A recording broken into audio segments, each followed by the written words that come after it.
আইনস্টাইনের আপেক্ষিকতা ও time dilation. একটি উদাহরণের মাধ্যমে জেনে নিন। ধরুন আপনি একটি মহাকাশযানে বসে আছেন যেটার গতিবেগ আলোর গতিবেগের সমান। তুমি হয়তো সেই স্পেস টাইমে কিছু ঘন্টা ট্রাভেল করলে, কিন্তু তুমি পৃথিবীতে এসে দেখলে কিছু বছর কেটে গেছে। এটাই হলো টাইম ডাইলেশন। আমাদের মহাকাশে থাকা স্যাটেলাইটগুলো যদি প্রতিদিন প্রত্যেকটা মুহূর্তে টাইম ডাইলেশন ঠিক করে না নিত, তাহলে আমাদের লোকেশন সিস্টেম ভেঙে যেত। এই টাইম ট্রাভেলের আর একটা মজাদার ফ্যাক্ট হচ্ছে টুইন প্যারাডক্স। এটাও কিন্তু ঠিক টাইম ডাইলেশনের মতোই।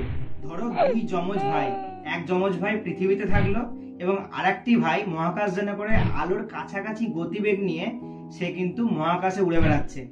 যখন সে 5 বছর পর পৃথিবীতে ফিরে এলো, তখন সে দেখলো তার বয়স ঠিক 5 বছর, কিন্তু তার ভাই 50 বছরের বৃদ্ধ। এটাই হলো টুইন প্যারাডক্স। দুজনেই মনে করে তারা স্থির ছিল, কিন্তু মহাকাশ ভ্রমণকারী ভাইয়ের জন্য সময় ছিল ধীর গতির। এই তত্ত্ব রিয়েল ওয়ার্ল্ডেও প্রমাণিত হয়েছে।